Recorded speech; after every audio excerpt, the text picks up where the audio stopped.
What's up, my YouTube community? Welcome back to the Emperor Atheist channel with your host, the Emperor Atheist.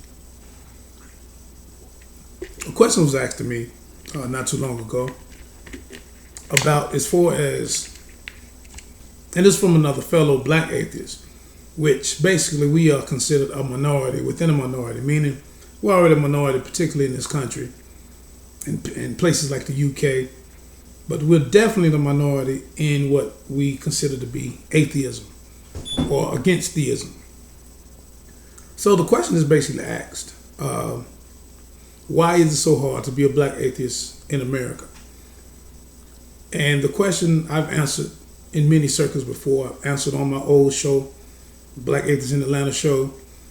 And to be just quite frank and quite clear about it, Black people have been traumatized and indoctrinated so heavily that to think that there is no God or to go against this particular Abrahamic God or Abrahamic faith, whether it be Judaism, Christianity, or Islam, it's almost like it's like a curse within itself with the Black family, and it's to be really looked down upon. So even a lot of Blacks who probably would like to question their beliefs and their religious beliefs and upbringing, they know it's almost like it's sacrilege. You know, it's a sacred thing not to do that. It goes against everything in the minds of Black people, that anything that their family ever stood for. So in hindsight, Black people were just the most religious people, the most indoctrinated people. And I don't hate to say this because it's the truth, but when it comes to things of thinking critically, it's something we don't like to do. Black people don't like to think critically. We don't like to exercise our mind. We don't like to exercise our own way of thinking. Once we get taught something and something's been badgered into our brain, 9 times out of 10, that's what we stick with the rest of our life because it feels safe. And we like to feel safe. We don't like to jump out there and take chances. You know, that's why you basically see other races of people, as far as economically, they surpass us. In different fields of life, period. Black people, we like to play the safe road. You know what I mean? We stick to a tradition and it's done. It's over with. We don't like to take a lot of chances. We don't like to do something. We don't like to be different a lot. And that's a bad thing. And I think, as far as any race of people, if logic is not exercised and it's not used, and I say this all the time in a lot of my videos, a lot of y'all don't watch a lot of my videos, I think logic is the only thing, and critical thinking are the only things that can actually save humanity and can help humanity continue to advance. But this is something we don't use. No religious people basically likes to use logic or critical thinking, but particularly black theists, Black religious people, it's harder for Blacks to actually break the mold of religion and start thinking than I think it is for whites or other non people of color. And like I said, once again, that reason, I don't know if slavery plays a strong part in that, but maybe it does, because if you think back and from a historical point of view, slavery, as far as slavery was concerned, Christianity, in retrospect, Christianity was something that was basically forced on us. Okay, when we came across from West Africa, we had other different beliefs, other systems, indigenous systems that believed in all type of gods and different things, water beings, all type of different beliefs that came over here on the Middle Passage. But once we got here, we were told certain things we couldn't read. But one thing we could read was the Bible, and we converted to Christianity and was told a story about this Jesus Christ.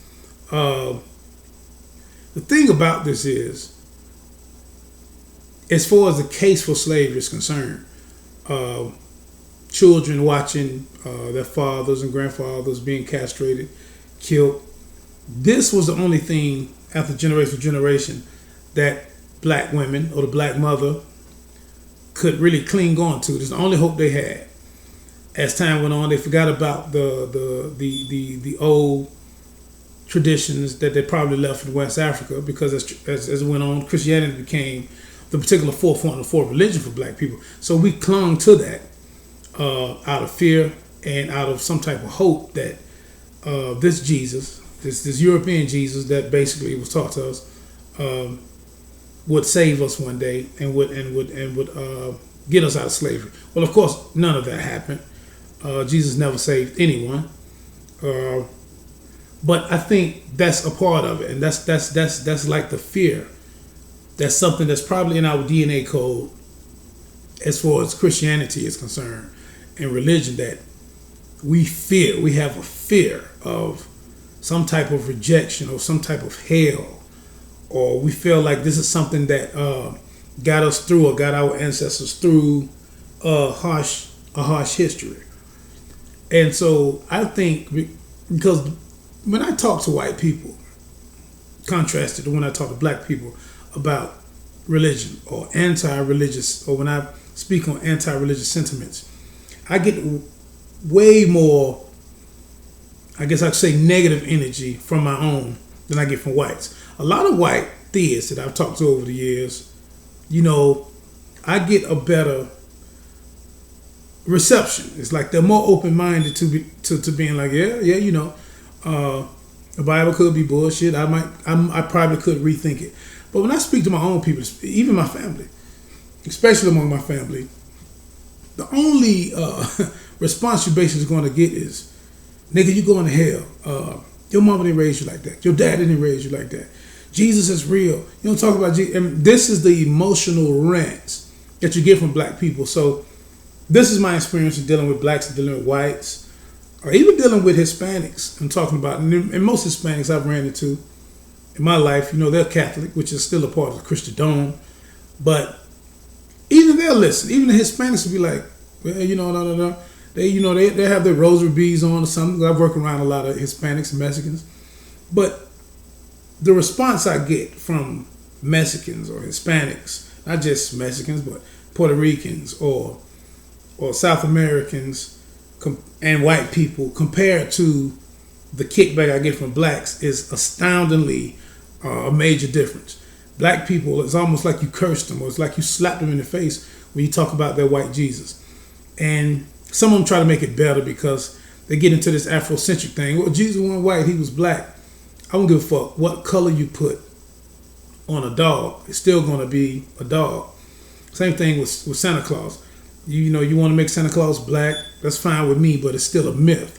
And this is what I always tell them. But it's like, when you speak any type of way to black people as far as anything going against the Bible or their Jesus, they get in attack mode, and their logic and their thinking shuts down. It doesn't matter what type of evidence you come with. It doesn't matter how you show the passage in the Bible to be bullshit. And I show them very swiftly and strongly. I show them where the texts of the New Testament and the Old Testament have been distorted, how things have been misinterpreted. I showed them this through textual criticism. I showed them how certain books of the Bible and verses of the Bible was added centuries later and was not found in earlier manuscripts. I go through all these things. They don't care about that. First thing they go through their faith, because when they can't debate with evidence, or they can't debate with empirical evidence, then they jump to the defense of the faith. Well, this is my faith. This is what I believe in. And there's nothing you can do with that. You can't combat a blind, ignorant faith. But so this is why I say to be a black atheist in America is probably one of the hardest things to do, because you're almost an outcast. Not only are you an outcast to your family, but you're outcast to blacks in general. It's something that's just not accepted. It's not a normalcy, and hopefully one day it will get to be a normalcy, and I think it will, because the numbers are getting bigger as far as black atheists are concerned. Atheism, period, as far as the numbers go, is still very small in this country. I think we maybe, as far as atheism is concerned, all atheists, I think we would maybe just be a little under 7% of the country's population. So that's a very small number. But I think eventually, as far as black atheists go, I think there are more books coming out. There are more groups, Black Atheists of America, Black Atheists of Atlanta, that I'm dealing with and going to crank back up soon. You got different people, man. You got different things going on, different shows, different live streaming, and I think it's getting to a particular point where people are listening. You know what I mean? So the consciousness is raising, and like I said, though, nothing can beat logic, and nothing can beat critical thinking. Once you have these particular things in tow, I mean, that's the only thing that's going, like I say, save humanity and advance humanity is logical thinking, critical thinking, and not being afraid to actually listen and change. Because right now, if someone came to me, and not just talking about your damn ridiculous ass holy books, but someone came to me and said, Emperor Atheist, I have some empirical evidence that your God, that this God exists. I'm going to listen to the evidence. I'm not going to say, oh, that's bullshit. That God ain't shit because the Bible ain't shit, Quran ain't shit. I'm not going to say that. I'm going to say, okay, well, bring your evidence. Then what I'm going to do after you bring your evidence, we're going to critically go back and forth to decipher this evidence, and then we're going to understand what evidence is. And if you can show me that, or better yet, how about this amazing being prove himself? That'll kill the whole argument. There won't be no more atheists. Won't be no more agnostics. This powerful God and all this bullshit he did in the Bible, killed people. He helped the Israelites fight in wars.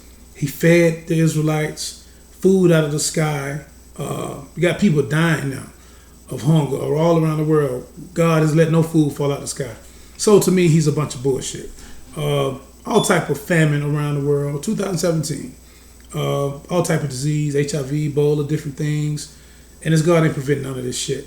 So tornadoes, natural disasters. I spoke in one video, like, why in the fuck would God even allow tornado season? I mean, you got a season for this shit. So you know when hurricanes and tornadoes are coming to kill people and tear up your fucking property that you've been working for all your life. Seasons for this shit. Some people say, oh, it's for the ecosystem. Well, okay, we understand it's for the ecosystem. But if it's for the ecosystem, then why couldn't your God, this perfect God, just create a whole nother ecosystem? I mean, why he couldn't do something different instead of having something where something had to come terrible to kill people a certain part of the year? So these are the things that, you have to wonder about. And you have to ask, like, right, man, does that really make sense? You know what I mean?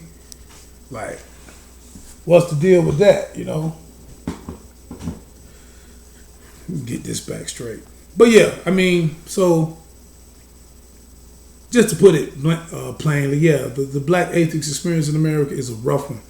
It's very, very rough. Like I said, we're a minority in a minority. It's real hard to be atheist in America. But the Black Atheists at that. So, I mean, I think that's the main culprit. Our indoctrination. Black people are the most religious, indoctrinated, the most victimized or victims of this indoctrination of Christianity that we don't seem to want to let it go. We'd rather go to church every Sunday and dress up for each other and fake in front. Got our kids dancing to this bullshit. Kids faking like they catch some damn holy fucking ghost and all this dumb shit. Just embarrassing ourselves. And these preachers like T.D. Jakes, Creflo Dollar, and many, many others. I ain't got the name. Fred Price, whole bunch of the ones. These people like Eddie Long, who just died. Getting money from the people. He taking care of homosexuals. I mean, buying them homes, taking them for trips. And these are the people getting pimped. I mean, you're getting pimped because you believe in a bullshit message. You believe in a bullshit God. And it's going to keep happening. And when you die, you're not going to wake up and go to no heaven or no hell. It just is what it is, man. So just enjoy your fucking life. But this is the case. People are, people believe in this bullshit. And when they see someone that's African American or black, to say that, no, we don't believe in this shit, we reject this bullshit, they look at us like, man, y'all got to be the worst in the world. So yeah, it's hard. And there's a lot of, I'm sure, blacks in this country, especially the youth, that want to come out, that's questioning these bullshit religions. They want to come out and probably speak their mind. And they don't because of the pressures from the black family. Believe that. It's a lot of pressure from the black family. Everybody ain't going to be as bold as everyone else. And even those that are out now, it probably took them a while to come out. As far as myself, I just never gave a fuck. Once it hit me, I spread it like, man, this is bullshit. This don't come out right. This didn't come out right. Because I was such a big advocate of religion. I was such a big advocate of studying the New Testament and studying the Hebrew text in the Hebrew language, and studying the Greek syntax, and studying Hebrew thought, and reading these scriptures in its original language, and learning, what biblical scholars learn. So I was big on that.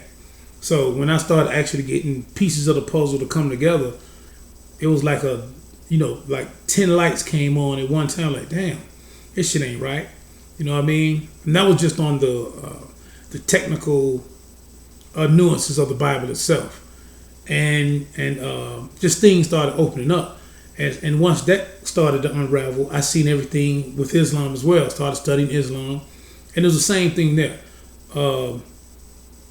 Although the Quran doesn't have a particular long written history or bigger written history as the Quran does, the Quran has more of a what you call, as far as the hadith concerned, and what they call an isnad. They have as far as oral. They have more of an oral history behind the Quran and behind the sayings of this Prophet Muhammad. So it's even the chains with Islam are weak as well. But so when these things started to unravel, you had to question the whole thing. And once you started questioning these particular books by these so-called particular prophets, then the only thing next to question is the God.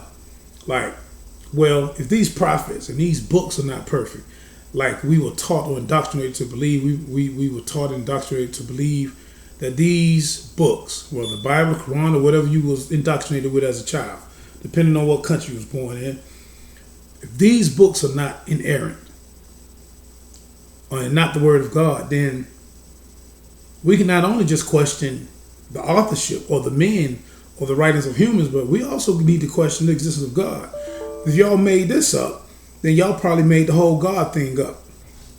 So that's where I got to, and I kept going, using logic and reasonable deduction, and I come to the conclusion like all of it's bullshit. All the prayers I prayed all my life, I got nothing out of it. It made you feel good, when you got in prayer. Every time I got up from a prayer, I felt like, oh wow, something's going to happen different. So as far as a psychological angle, or from that standpoint, yeah, prayer is good for that. But from a reality standpoint, prayer ain't nothing. It does nothing. There's billions of fucking people who praying to this one God. And obviously, I mean, come on now, that's a lot of fucking prayers going up. And surely this God is not listening if he's real. So, I mean, I did a video and I talked about the percentage of prayers, and I'm talking about that in my book too. But it's a hoax. It's a bunch of bullshit. But I'm going to make a part 2 to this as far as my Black Atheist experience in America.